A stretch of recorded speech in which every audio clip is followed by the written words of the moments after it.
मुंशी प्रेमचंद जी की कहानी। Jail. Mridula magistrate के इजलास से जनाने जेल में वापस आई तो उसका मुख प्रसन्न था। बरी हो जाने की गुलाबी आशा उसके कपोलों पर चमक रही थी। उसे देखते ही राजनैतिक कैदियों के एक गिरोह ने घेर लिया और पूछने लगी, कितने दिन की हुई? मृदुला ने विजय गर्व से कहा, मैंने तो साफ साफ कह दिया, मैंने धरना नहीं दिया। यों आप जबरदस्त हैं, जो फैसला चाहें करें। न मैंने किसी को रोका, न पकड़ा, न धक्का दिया, न किसी से आरजू मिन्नत ही की। कोई गाहक मेरे सामने आया ही नहीं। हाँ, मैं दुकान पर खड़ी जरूर थी। वहाँ कई वॉलंटियर गिरफ्तार हो गए थे। जनता जमा हो गई थी। मैं भी खड़ी हो गई। बस थानेदार ने आकर मुझे पकड़ लिया। क्षमा देवी कुछ कानून जानती थी। बोली, मजिस्ट्रेट पुलिस के बयान पर फैसला करेगा।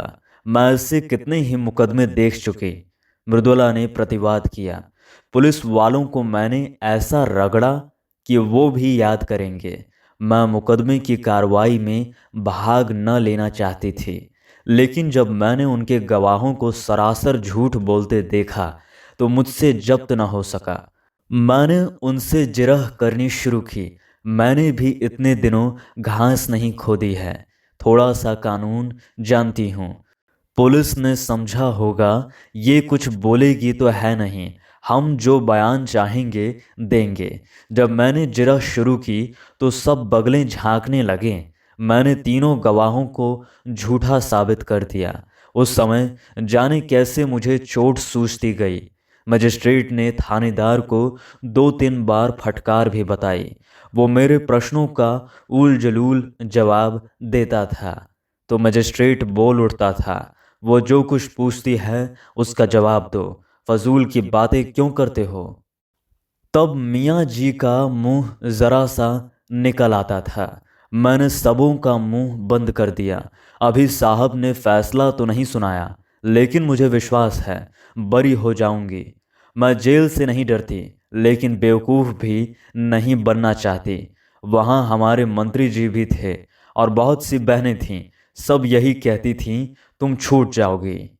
महिलाएं उस द्वेष भरी आंखों से देखती हुई चली गईं। उनमें किसी की मियाद साल भर की थी, किसी की 6 मास की। उन्होंने अदालत के सामने जबान ही न खोली थी। उनकी नीति में ये अधर्म से कम न था। मृदुला पुलिस से जिरह करके उनकी नज़रों में गिर गई थी। सज़ा हो जाने पर उसका व्यवहार क्षम्य हो सकता था, लेकिन बरी हो जाने में तो उसका कुछ प्रायश्चित ही न था। दूर जाकर एक देवी ने कहा, इस तरह तो हम लोग भी छूट जाते। हमें तो ये दिखाना है नौकरशाही से हमें न्याय की कोई आशा ही नहीं। दूसरी महिला बोली, ये तो क्षमा मांग लेने के बराबर है। गई तो थी धरना देने, नहीं दुकान पर जाने का काम ही क्या था? वॉलंटियर गिरफ्तार हुए थे आपकी बला से। आप वहां क्यों गई? मगर अब कहती हैं मैं धरना देने गई ही नहीं। ये क्षमा मांगना हुआ साफ। तीसरी देवी मुंह बनाकर बोली, जेल में रहने के लिए बड़ा कलेजा चाहिए। उस वक्त तो वाह वाह लूटने के लिए आ गई, अब रोना आ रहा है। ऐसी स्त्रियों को तो राष्ट्रीय कामों के नगीच ही ना आना चाहिए। आंदोलन को बदनाम करने से क्या फायदा? केवल क्षमा देवी अब तक मृदुला के पास चिंता में डूबी खड़ी थी। उन्होंने एक उद्दंड व्याख्यान देने के अपराध में साल भर की सजा पाई थी। दूसरे जिले से 1 महीना हुआ यहाँ आई थी।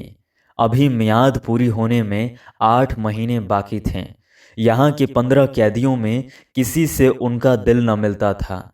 ज़रा ज़रा सी बातों के लिए उनका आपस में झगड़ना, बनाव सिंगार की चीज़ों के लिए लेडी वार्डनों की खुशामदें करना, घर वालों से मिलने के लिए व्यग्रता दिखलाना उसे पसंद न था।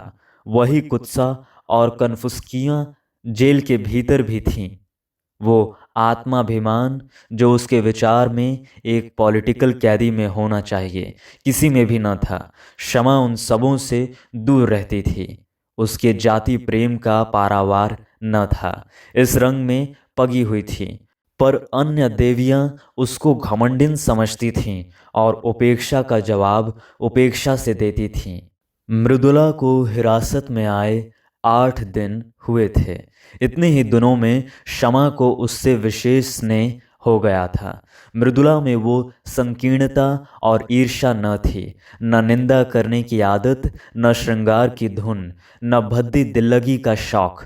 उसके हृदय में करुणा थी, सेवा का भाव था, देश का अनुराग था। शमा ने सोचा था इसके साथ 6 महीने आनंद से कट जाएंगे, लेकिन दुर्भाग्य यहाँ भी उसके पीछे पड़ा हुआ था। कल मृदुला यहाँ से चली जाएगी, वो फिर अकेली हो जाएगी। यहाँ ऐसा कौन है जिसके साथ घड़ी भर बैठकर अपना दुख दर्द सुनाएगी, देश चर्चा करेगी। यहाँ तो सभी के मिजाज आसमान पर हैं। मृदुला ने पूछा, तुम्हें तो अभी 8 महीने बाकी हैं बहन। शमा ने हसरत के साथ कहा, किसी न किसी तरह कट ही जाएंगे बहन, पर तुम्हारी याद बराबर सताती रहेगी। इसी 1 सप्ताह के अंदर तुमने मुझ पर न जाने क्या जादू कर दिया। जब से तुम आई हो मुझे जेल जेल न मालूम होता था, कभी कभी मिलती रहना। मृदुला ने देखा शमा की आंखें डबडबाई हुई थीं। ढाढ़स देती हुई बोली, जरूर मिलूंगी दीदी, मुझसे तो खुद न रहा जाएगा। भान को भी लाऊंगी, कहूंगी चल तेरी मौसी आई है, तुझे बुला रही हैं। दौड़ा हुआ आएगा। अब तुमसे आज कहती हूँ बहन, मुझे यहाँ किसी की याद थी तो भान की। बेचारा रोया करता होगा, मुझे देखकर रूठ जाएगा। तुम कहाँ चली गई, मुझे छोड़कर क्यों चली गई? जाओ, मैं तुमसे अब नहीं बोलता, तुम मेरे घर से निकल जाओ। बड़ा शैतान है बहन, क्षण भर निचला नहीं बैठता।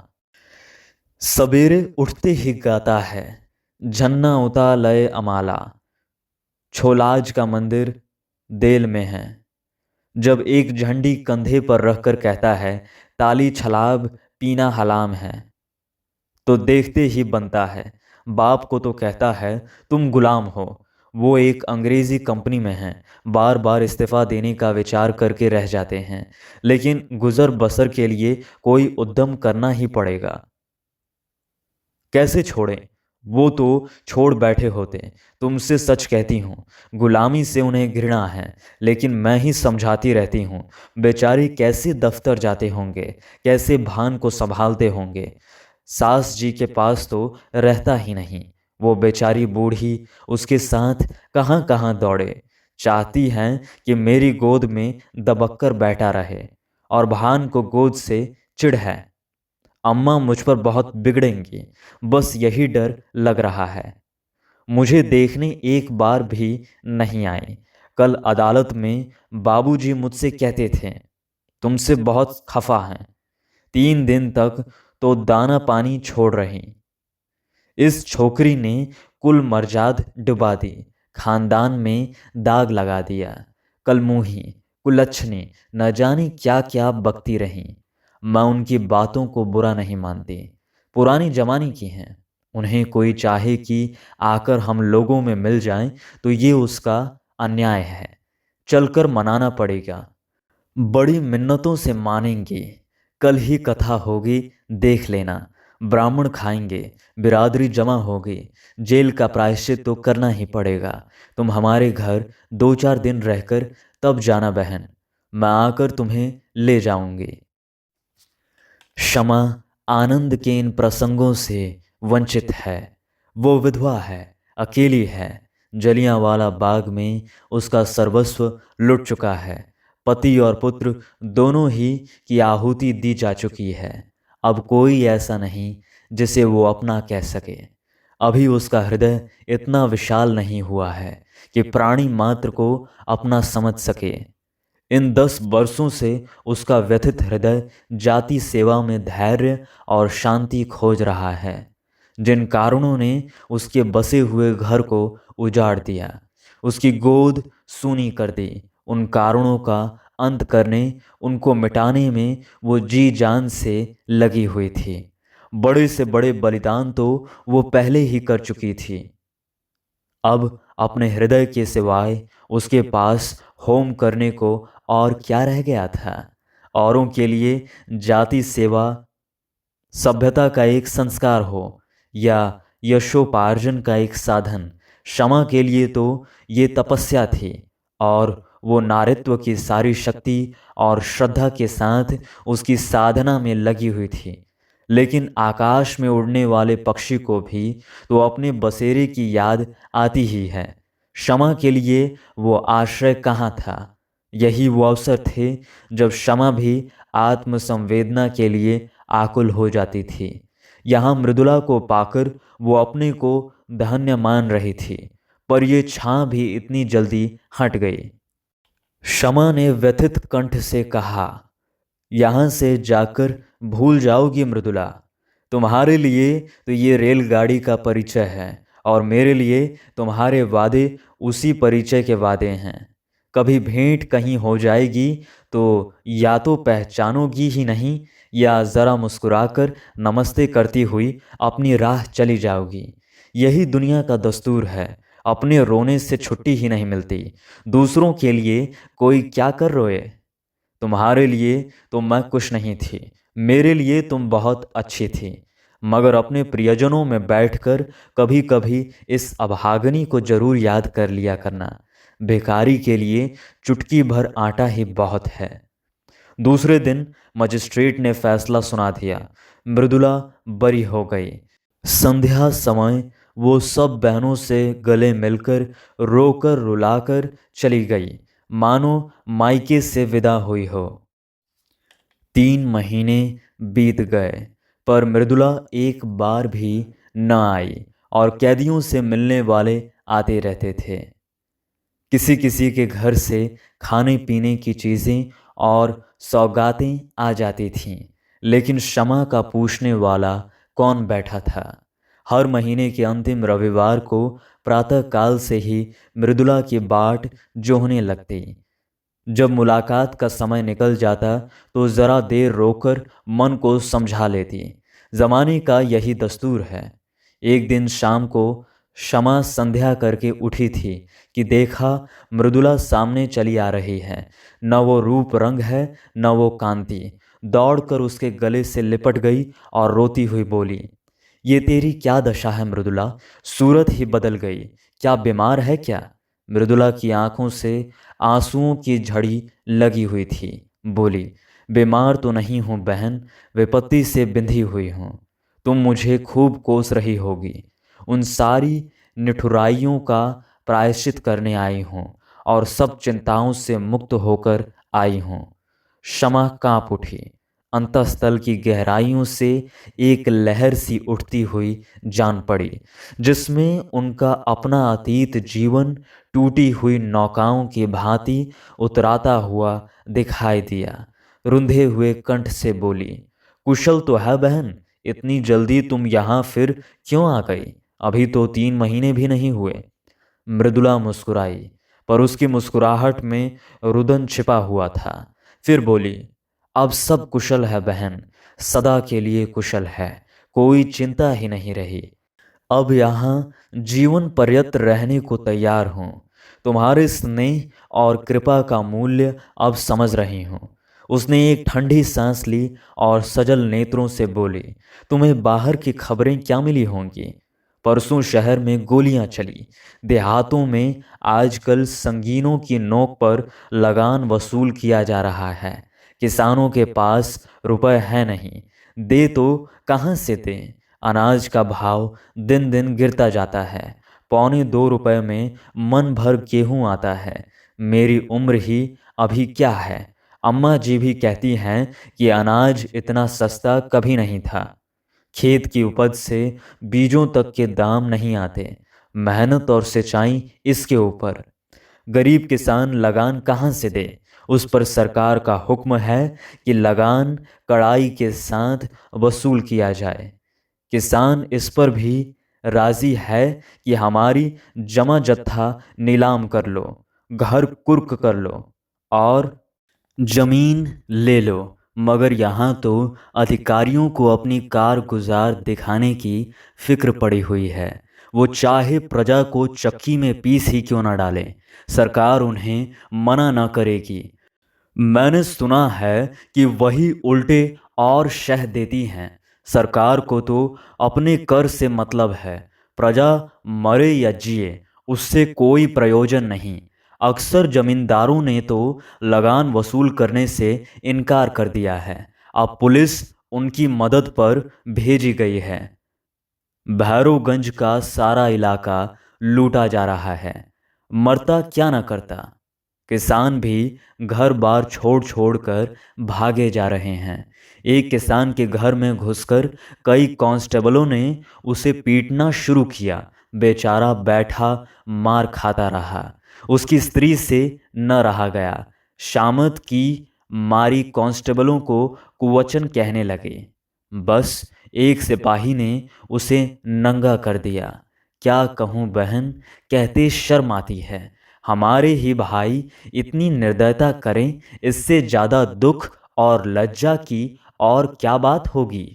अब किसान से जब्त न हुआ, कभी पेट भर गरीबों को खाने को तो मिलता नहीं। इस पर इतना कठोर परिश्रम, न देह में बल है न दिल में हिम्मत, पर मनुष्य का हृदय ही तो ठहरा। बेचारा बेदम पड़ा हुआ था। स्त्री का चिल्लाना सुनकर उठ बैठा और उस दुष्ट सिपाही को धक्का देकर जमीन पर गिरा दिया। फिर दोनों में कुश्तम कुश्ती होने लगी। एक किसान किसी पुलिस के आदमी के साथ इतने बेअदबी करे, इसे भला वो कहीं बर्दाश्त कर सकती है। सब कांस्टेबलों ने गरीब को इतना मारा कि वो मर गया। शमा ने कहा, गांव के और लोग तमाशा देखते रहे होंगे। मृदुला तीव्र कंठ से बोली, बहन, प्रजा की तो हर तरह से मरण है। अगर 10-20 आदमी जमा हो जाते तो पुलिस कहती हमसे लड़ने आए हैं, डंडे चलाने शुरू करती।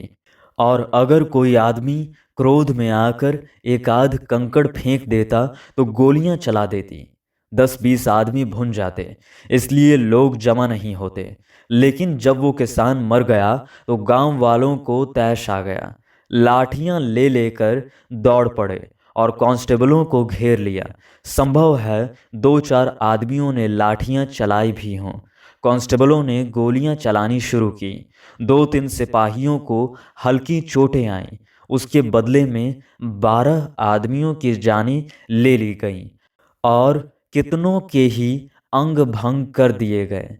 इन छोटे छोटे आदमियों को इसलिए तो इतने अधिकार दिए गए हैं कि वे उनका दुरुपयोग करें।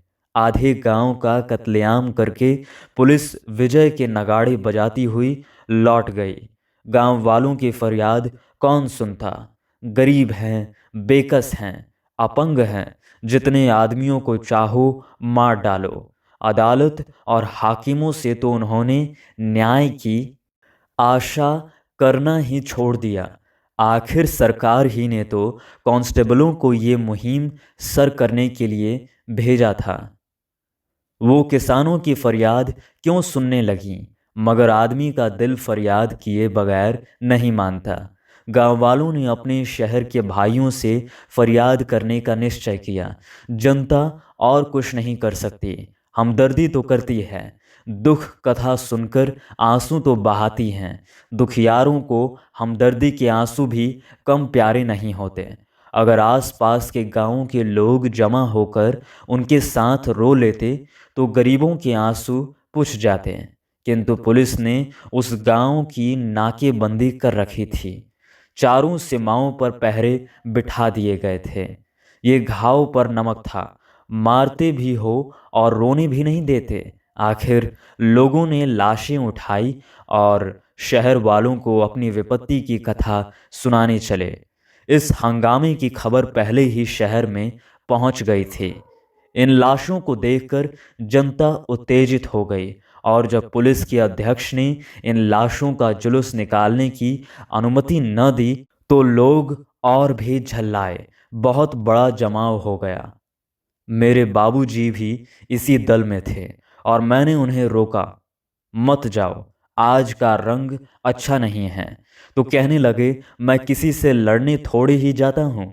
जब सरकार की आज्ञा के विरुद्ध जनाजा चला तो 50,000 आदमी साथ थे। उधर 500 सशस्त्र पुलिस रास्ता रोके खड़ी थी। सवार, प्यादे, सार्जेंट, पूरी फौज थी। हम निहत्तों के सामने इन नामर्दों को तलवारें चमकाते और झंकारते शर्म भी नहीं आती। जब बार बार पुलिस की धमकियों पर लोग न भागे तो गोलियां चलाने का हुक्म हो गया। घंटे भर बराबर फैर होते रहा। पूरे घंटे भर तक कितने मरे, कितने घायल हुए, कौन जानता है। मेरा मकान सड़क पर है। मैं छज्जे पर खड़ी दोनों हाथों से दिल को थामे कांपती थी। पहली बार चलते ही भगदड़ पड़ गई। हजारों आदमी बदहवास भागे चले आ रहे थे। बहन, वो दृश्य अभी तक आंखों के सामने है। कितना भीषण, कितना रोमांचकारी और कितना लज्जास्पद। ऐसा जान पड़ता था कि लोगों के प्राण आंखों से निकले पड़ते हैं। मगर इन भागने वालों के पीछे वीर व्रतधारियों का दल था, जो पर्वत की भांति अटल खड़ा, छातियों पर गोलियां खा रहा था और पीछे हटने का नाम न लेता था। बंदूकों की आवाज़ें साफ सुनाई देती थीं और हर एक धाएं धाएं के बाद हजारों गलों से जय की गहरी गगनभेदी ध्वनि निकलती थी। उस ध्वनि में कितनी उत्तेजना थी, कितना आकर्षण, कितना उन्माद। बस यही जी चाहता था कि जाकर गोलियों के सामने खड़ी हो जाऊं और हंसते हंसते मर जाऊं। उस समय ऐसा भास होता था कि मर जाना कोई खेल है। अम्मा जी कमरे में भान को लिए मुझे बार बार भीतर बुला रही थीं। जब मैं न गई तो वो भान को लिए हुए छज्जे पर आ गई। उसी वक्त 10-12 आदमी एक स्ट्रेचर पर हृदयेश की लाश लिए द्वार पर आए। अम्मा की उन पर नजर पड़ी, समझ गई। मुझे तो सकता सा हो गया। अम्मा ने जाकर एक बार बेटे को देखा, उसे छाती से लगाया, चूमा, आशीर्वाद दिया और उन्मत्त दशा में चौरास्ते की तरफ चले, जहां से अब भी धाएं धाएं और जय की ध्वनि बारी बारी से आ रही थी। मैं हतबुद्धि सी खड़ी कभी स्वामी की लाश को देखती थी, कभी अम्मा को। न कुछ बोली, न जगह से हिली, न रोई, न घबराई। मुझ में जैसे स्पंदन ही न था, चेतना जैसे लुप्त हो गई हो। क्षमा। तो क्या अम्मा भी गोलियों के स्थान पर पहुंच गई? मृदुला: हाँ, यही तो विचित्रता है बहन। बंदूक की आवाजें सुनकर कानों पर हाथ रख लेती थीं, खून देखकर मूर्छित हो जाती थीं। वही अम्मा वीर सत्याग्रहियों की सफ़ों को चीरती हुई सामने खड़ी हो गई और एक ही क्षण में उनकी लाश भी जमीन पर गिर पड़ी। उनके गिरते ही योद्धाओं का धैर्य टूट गया, व्रत का बंधन टूट गया, सभी के सिरों पर खून सा सवार हो गया। निहत्ते थे, अशक्त थे, पर हर एक अपने अंदर अपार शक्ति का अनुभव कर रहा था। पुलिस पर धावा कर दिया। सिपाहियों ने इस बाढ़ को आते देखा तो होश जाते रहे, जाने लेकर भागे। मगर भागते हुए भी गोलियां चलाते जाते थे। भान छज्जे पर खड़ा था। न जाने किधर से एक गोली आकर उसकी छाती में लगी। मेरा लाल वहीं पर गिर पड़ा, सांस तक न ली। मगर मेरी आंखों में अब भी आंसू न थे। मैंने प्यारे भान को गोद में उठा लिया। उसकी छाती से खून के फव्वारे निकल रहे थे। मैंने उसे जो दूध पिलाया था उसे वो खून से अदा कर रहा था। उसके खून से तर कपड़े पहने हुए मुझे वो नशा हो रहा था, और जो शायद उसके विवाह में गुलाल से तर रेशमी कपड़े पहनकर भी न होता। लड़कपन, जवानी और मौत, तीनों मंजिलें एक ही हिचकी में तमाम हो गईं। मैंने बेटे को बाप की गोद में लेटा दिया। इतने में कई स्वयंसेवक अम्मा जी को भी लाए। मालूम होता था लेटी हुई मुस्कुरा रही हैं। मुझे तो रोकती रहती थीं और खुद इस तरह जाकर आग में कूद पड़ी, मानो वो स्वर्ग का मार्ग हो। बेटे ही के लिए जीती थीं, बेटे को अकेला कैसे छोड़तीं। जब नदी के किनारे तीनों लाशें एक ही चिता में रखी गईं, तब मेरा सकता टूटा, होश आया। एक बार जी में आया चिता में जा बैठूं। सारा कुनबा एक साथ ईश्वर के दरबार में जा पहुंचे। लेकिन फिर सोचा, तूने भी अभी ऐसा कौन काम किया है जिसका इतना ऊंचा पुरस्कार मिले। बहन, चिता के लपटों में मुझे ऐसा मालूम हो रहा था कि अम्मा जी सचमुच भान को गोद में लिए बैठी मुस्कुरा रही हैं और स्वामी जी खड़े मुझसे कह रहे हैं, तुम जाओ और निश्चिंत होकर काम करो। मुख पर कितना तेज था। रक्त और अग्नि ही में तो देवता बनते हैं। मैंने सिर उठाकर देखा, नदी के किनारे न जाने कितनी चिताएं जल रही थी। दूर से वो चितावली ऐसी मालूम होती थी मानो देवता ने भारत का भाग्य गढ़ने के लिए भट्टियां जलाई हों। जब चिताएं राख हो गईं तो हम लोग लौटे, लेकिन उस घर में जाने की हिम्मत न पड़ी। मेरे लिए अब वो घर न था। मेरा घर तो अब ये है जहाँ बैठी हूँ, या फिर वही चिता। मैंने घर का द्वार भी नहीं खोला। महिला आश्रम में चली गई। कल की गोलियों में कांग्रेस कमेटी का सफाया हो गया था। ये संस्था बागी बना डाली गई थी।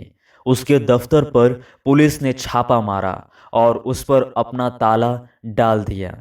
महिला आश्रम पर भी हमला हुआ, उस पर अपना ताला डाल दिया गया। हमने एक वृक्ष की छांव में अपना नया दफ्तर बनाया और स्वच्छंदता के साथ काम करते रहे। यहाँ दीवारें हमें कैद न कर सकती थीं। हम भी वायु के समान मुक्त थे। संध्या समय हमने एक जुलूस निकालने का फैसला किया।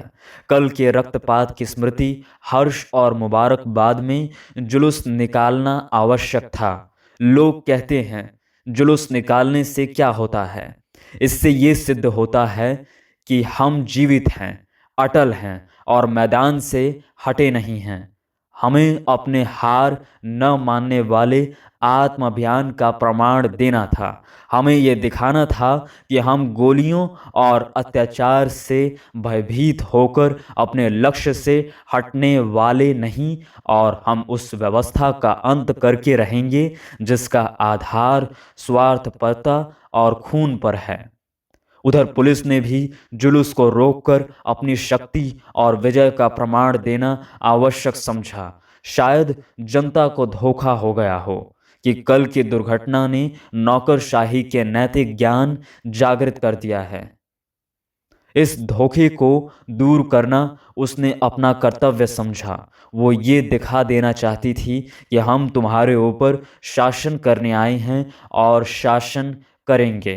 तुम्हारी खुशी या नाराज़ी की हमें परवाह नहीं है।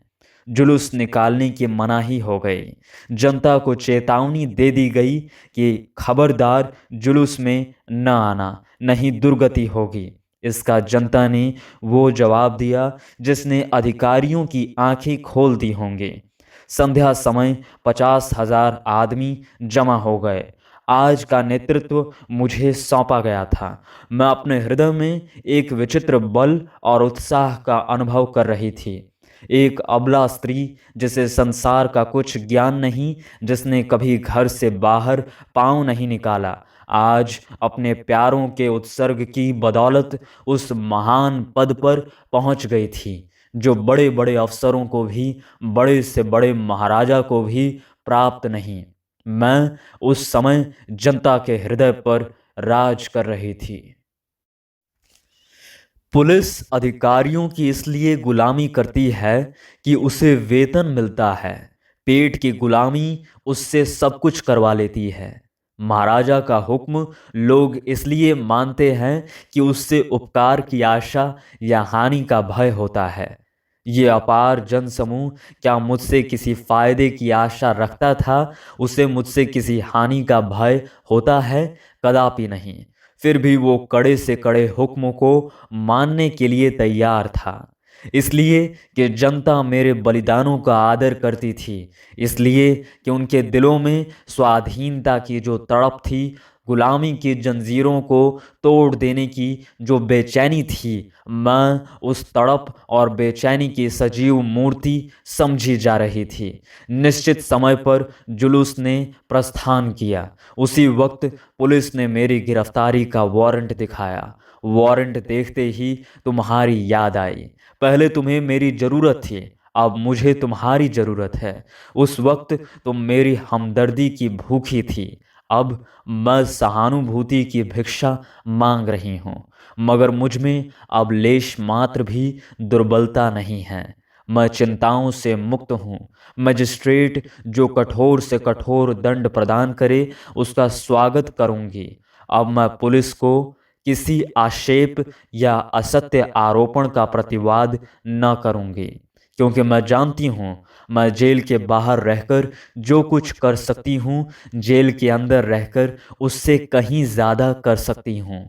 जेल के बाहर भूलों की संभावना है, बहकने का भय है, समझौते का प्रलोभन है, स्पर्धा की चिंता है। जेल सम्मान और भक्ति की एक रेखा है, जिसके भीतर शैतान कदम नहीं रख सकता। मैदान में जलता हुआ अलाव वायु में अपनी उष्णता को खो देता है, लेकिन इंजन में बंद होकर वही आग संचालक शक्ति का अखंड भंडार बन जाती है। अन्य देवियां भी आ पहुंची और मृदुला सबसे गले मिलने लगी। फिर भारत माता की जय ध्वनि जेल की दीवारों को चीरती हुई आकाश में जा पहुंची।